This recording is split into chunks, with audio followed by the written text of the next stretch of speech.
Welcome to our channel. A terrified Jenna Ortega and psycho killer unicorns make SXSW screen with the gory death of a unicorn, eviscerated bodies, purple blood, and killer unicorns. That's the recipe that made Death of a Unicorn one of the surprise discoveries at the SXSW Film and TV Festival, where it premiered on Saturday to a raucous reception.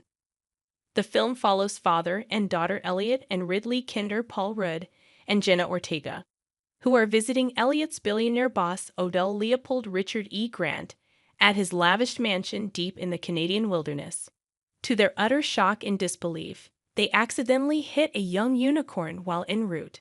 Because they're in the middle of a nature preserve, they pack the body into their rental and bring it with them, hoping in vain to keep Odell, his smoothly unscrupulous wife, Belinda T. Leone, and his lieabout, dilettante son Shepard will Poulter unawares.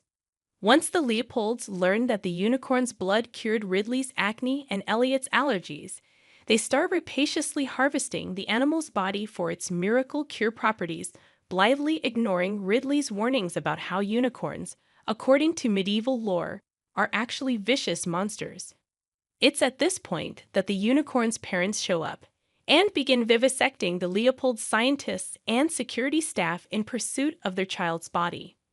Writer-director Alex Sharfman, making an auspicious directorial debut, had the audience rolling in cycles of uproarious laughter, terrified screams, and triumphant cheers as spoiler alert for the thing that happens in these movies, the Leopolds are dispatched in outlandishly gory ways.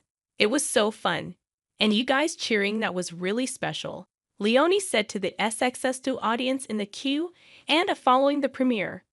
She then shouted out to the film's prop team when I was dying. They warmed up the guts for me. Isn't that the sweetest thing? Elliot and Ridley's frayed relationship is the emotional center of the film. So it was surprising to when Ortega said we started shooting the movie a day or two after we met. Fortunately, we had the experience, Red added. Jenna is a daughter in real life, and I'm actually a dad.